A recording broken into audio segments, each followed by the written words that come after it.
MS టీవీకి స్వాగతం. రెండు తెలుగు రాష్ట్రాల ప్రజలకు నమస్కారాలు.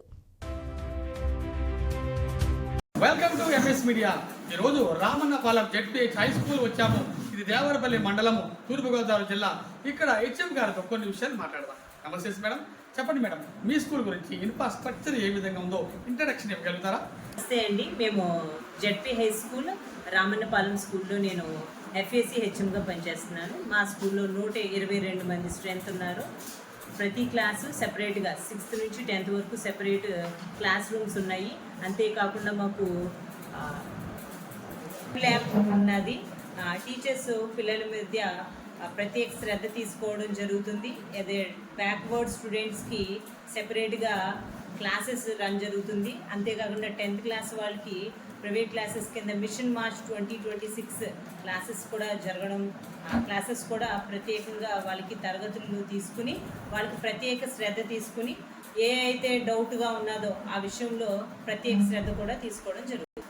అంతేకాకుండా పిల్లలకి మినరల్ వాటర్ ఆర్ఓ ఫెసిలిటీ ఉన్నది, విశాలమైన తరగతులు. అంతేకాకుండా తల్లికి వందనం విషయంలోని గవర్నమెంట్ కూడా ప్రత్యేక శ్రద్ధ తీసుకోవడం జరుగుతుంది. కాకుండా ప్రతి క్లాస్కి సంబంధించి 4 ఫ్యాన్లు 4 ట్యూబ్ లైట్లతో తల్లి ఇవ్వడం. సార్ చెప్పండి, మీ స్కూల్లో విద్యా విధానం విద్యార్థులని మరి స్లో లెర్నర్స్ని ఏ విధంగా ట్రీట్ చేస్తారు, హై లెర్నర్స్ని ఏ విధంగా ట్రీట్ చేస్తారు చెప్తారా? స్లో లెర్నర్స్ గురించి విద్యాశక్తి కార్యక్రమం ద్వారా 7వ పీరియడ్ వాళ్ళకి ప్రత్యేక శ్రద్ధ తీసుకుని ఇంగ్లీషు, సైన్సు, మ్యాథ్స్ విషయంలో ప్రత్యేక శ్రద్ధ తీసుకోవడం జరుగుతుంది. నమస్కారం sir, my name is Srinivas. I am school assistant JP School Ramanapalem. So we have 6th to 10th class here. So in our classes there are 7 subjects due to social studies. In all subjects the students have been lecturing day by day, and we have got good results in 10th class also every year, along with the good results in games also. So in both sectors we have developed very well. So we have been discharging my duties and developing activities also in every class day by day. One more thing is we have been conducting private classes for 10th class evening section also, morning section also. Daily in our school the students come to school by 8:30 study hour, but which is not which may not be found in the other schools also. But in our school for last 8 years also we have been conducting only study hours from 8:30 to 9, and even 4 to 5 as per the government norms. We have been conducting the 10th class in on all subjects day by day, every day. So one more thing is along with these in all cultural activities and all co-curricular activities also have been conducted in our school. So okay. So in our school we have been having that 5 panels also. We have every teacher uses that every panel every day, and the students are cultivating with these every panels, and they have been giving the good service and good GH to them also.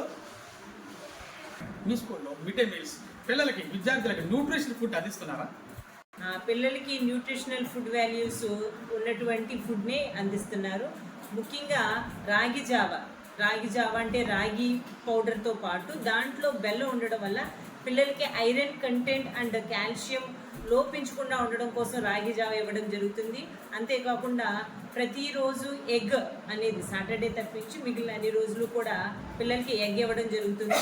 అంతేకాకుండా 2 రోజులు పప్పు ఆకుకూర, 3 రోజులు కూరగాయలతోని, 1 రోజున vegetable పలావ్ని. అంతేకాకుండా పిల్లలకి nutritional values ఉన్నటువంటి millet chicken కూడా గవర్నమెంట్ ఇవ్వడం జరుగుతుంది. ఓకే మేడం, మరి ప్రభుత్వం వారు పిల్లలకి చదువుకోవడానికి ఎటువంటి ఉచిత సదుపాయాలు సౌకర్యాలు కల్పిస్తున్నారు? కిట్స్ అనేది ఇవ్వడం జరుగుతుంది. దాంట్లోని textbooks, notebooks, bag, shoes, సాక్స్లు, యూనిఫాము. అంతేకాకుండా పిల్లలకి బెల్ట్, మగ పిల్లలకి బెల్ట్ కూడా ఇవ్వడం జరుగుతుంది, టెక్స్ట్ బుక్స్. అంతేకాకుండా ప్రతి పిల్లవాడికి స్కూల్లో జాయిన్ అయిన గవర్నమెంట్ స్కూల్లో జాయిన్ అయిన ప్రతి పిల్లవాడికి తల్లికి వందనం ఇవ్వడం జరిగింది. ప్రతిరోజు ఈ కార్యక్రమాలు ఇంత చక్కగా జరగడం SKVTM కిట్ల విషయంలో కానీ స్కూల్కి సంబంధించిన ఎడ్యుకేషన్ నిమిత్తంలోని MUO1, MUO2 వాళ్ళ యొక్క సహాయ సహకారాలు అందించడం కాకుండా స్కూల్కి సంబంధించి వాళ్ళు ప్రతిరోజు ఒక్కొక్క స్కూల్ని పర్యవేక్షించి స్కూల్ని చక్కగా పనిచేయడానికి గవర్నమెంట్కి ఎంతో దోహదపడుతున్న MUO 1, 2 కూడా మాది యొక్క ధన్యవాదాలు. చివరిగా విద్యార్థుల తల్లిదండ్రులకు మీ హై స్కూల్ గవర్నమెంట్ స్కూల్ గురించి ఏమని రిక్వెస్ట్ చేస్తున్నారు? విద్యార్థుల యొక్క తల్లిదండ్రులకి మా యొక్క ముఖ్య సూచన ఏంటంటే కనుక గవర్నమెంట్ స్కూల్లోని పిల్లలకి తల్లికి వందనం పడుతుంది. అంతేకాకుండా న్యూట్రిషనల్ వాల్యూస్ ఉన్నటువంటి ఫుడ్ని ఇవ్వడం జరుగుతుంది మిడ్ డే మీల్ పరంగా. అంతేకాకుండా పిల్లల మధ్య ప్రత్యేక శ్రద్ధ తీసుకుంటున్న టీచర్స్, క్వాలిఫైడ్ టీచర్స్ గవర్నమెంట్ స్కూల్లో ఉండటంతో పాటు ప్రత్యేక శ్రద్ధ తీసుకుంటున్న ఇటువైపు మొగ్గు చూపకుండా ప్రైవేట్ స్కూల్ వరకు చూపడం ఎంతవరకు సాధ్యం అనేది మీరే ఆలోచించి పిల్లలని గవర్నమెంట్ స్కూల్లో జాయిన్ చేసి విద్యార్థుల ప్రగతికి తల్లిదండ్రులు కూడా తమ వంతు సాయం అందిస్తారని కోరుచున్నాను.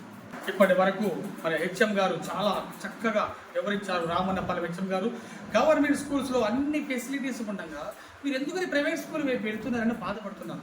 ఎందుకంటే గవర్నమెంట్ స్కూల్స్లో మంచి క్వాలిఫైడ్ టీచర్స్, మంచి న్యూట్రిషన్ ఫుడ్, హెల్త్ పరంగా డబ్బులు ఇన్ని వస్తుండగా మీరు ప్రైవేట్ స్కూల్కి ఎందుకు వెళ్తున్నారని ఆమె బాధపడుతున్నారు. అదేవిధంగా మరి గవర్నమెంట్ స్కూల్ని అది మీకోసం డిజైన్ చేసింది, మీరు వినియోగించుకోమని ఆలోచిస్తున్నారు. ఇటువంటి సేవలు అందిస్తున్న హెచ్ఎం గారికి, లెజెండరీ హెచ్ఎం గారికి, విజనరీ హెచ్ఎం గారికి congratulations madam. Heartly welcome. MS media, ప్రతి చోట ప్రజల